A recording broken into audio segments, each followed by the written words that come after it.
Au siège de la Fédération camerounaise de football au quartier Tchinga à Yaoundé, des visages bien connus de présidents ou représentants de clubs sont réunis autour de Seydou Mbombo Njoya.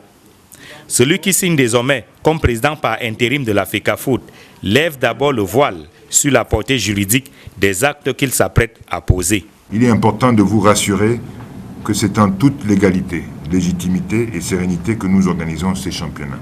Seydou Mbombo Njoya donne par la suite l'objectif de la rencontre.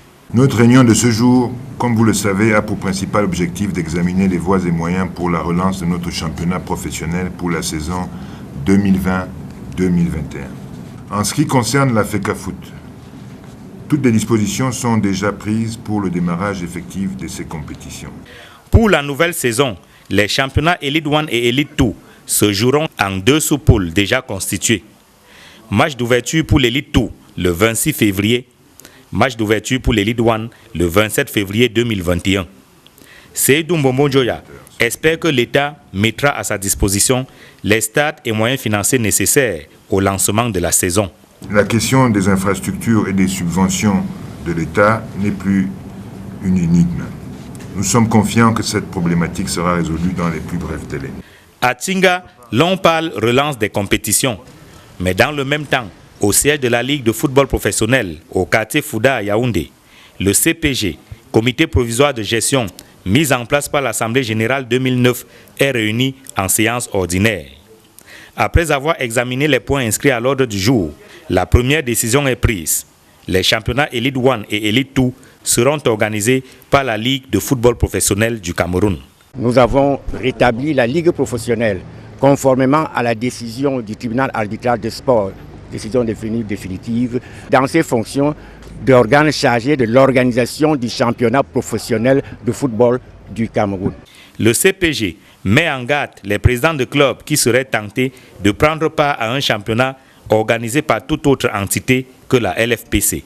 Nous avons attiré leur attention sur les risques qu'ils encourent en allant participer à un championnat qui est organisé par des gens n'ayant aucun mandat. Parce qu'après, le résultat du championnat peut être attaqué, ils auront perdu et l'argent et l'énergie. Suspendu par le TAS, mais maintenu en fonction par la FIFA pour gérer les affaires courantes, l'équipe conduite par Seydou Mbombo Njoya est également la cible du comité provisoire de gestion. Nous avons décidé de suspendre un certain nombre de personnels qui ont violé les statuts de la FECAFOOT et de la FIFA en portant devant les juridictions civiles une affaire de sport. Deuxième chose, nous avons retiré au comité intérimaire, qui est de l'autre côté, les pouvoirs d'organiser quelques manifestations que ce soit.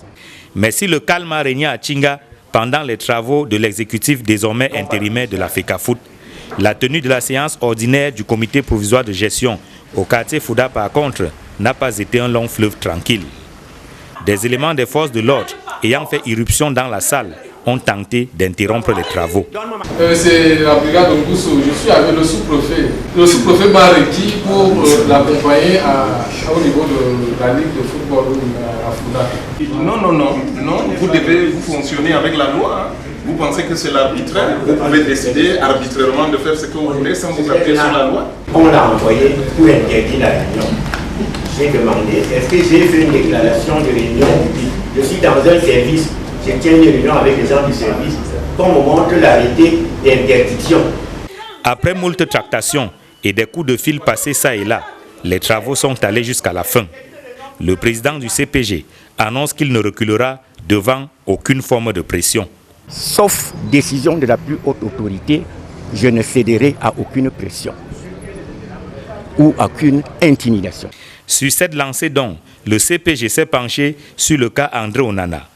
Suspendu par l'UEFA pour dopage, le gardien de but des Lions indomptables pourrait manquer la CAN 2022.